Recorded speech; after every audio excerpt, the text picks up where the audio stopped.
Senator Colbeck. Thank you, Madam President. On January 11, 1989, President Ronald Reagan delivered his farewell address to the American people. In the tradition of past presidential farewells, starting with our first president, George Washington, he warned the American people of perils that they would face and shared his guidance on how best to face these perils. In this light, I thought I would like to share the following excerpt from his speech.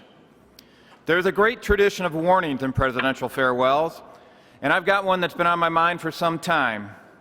But oddly enough, it starts with one of those things I'm proudest of in the past 8 years, the resurgence of national pride that I call the new patriotism. This national feeling is good, but it won't count for much and it won't last unless it's grounded in thoughtfulness and knowledge. An informed patriotism is what we want.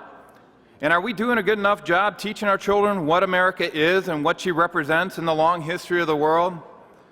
Those of us who are over 35 or so years of age grew up in a different America.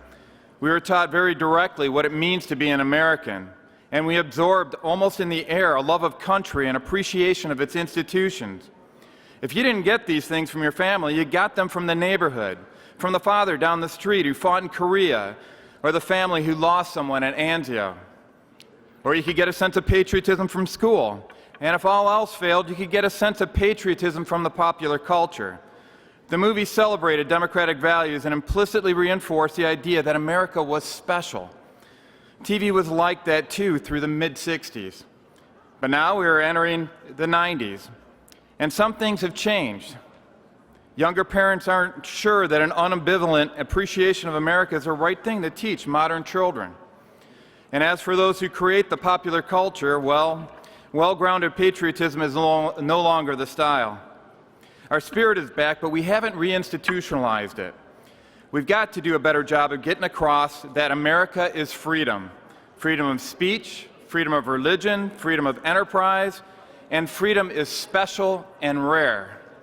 It's fragile, and it needs protection. So we've got to teach history based not on what's in fashion, but what's important. Why the Pilgrims came here, who Jimmy Doolittle was, and what those 30 seconds over Tokyo meant. You know, 4 years ago, on the 40th anniversary of D-Day, I read a letter from a young woman writing to her late father who'd fought at Omaha Beach.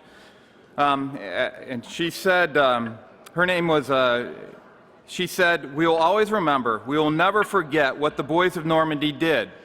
Well, let's keep her word. If we forget what we did, we won't know who we are. I'm warning of an eradication of the American memory that could result ultimately in an erosion of the American spirit. Let's start with some basics, more attention to American history and a greater emphasis on civic ritual. And let me offer lesson number 1 about America. All great change in America begins at the dinner table. So tomorrow night in the kitchen, I hope the talking begins. And children, if your parents haven't been teaching you what it means to be an American, let them know and nail them on it. That would be a very American thing to do. So my colleagues, let's flash forward to January 13, 2016. We begin our 8th year with a president who, rather than celebrating what it means to be an American, has sought to fundamentally transform America. That only works if we let him. Rather than institutionalize the anti-American rants of Marxist historians like Howard Zinn in our classrooms, we need to renew an appreciation for America.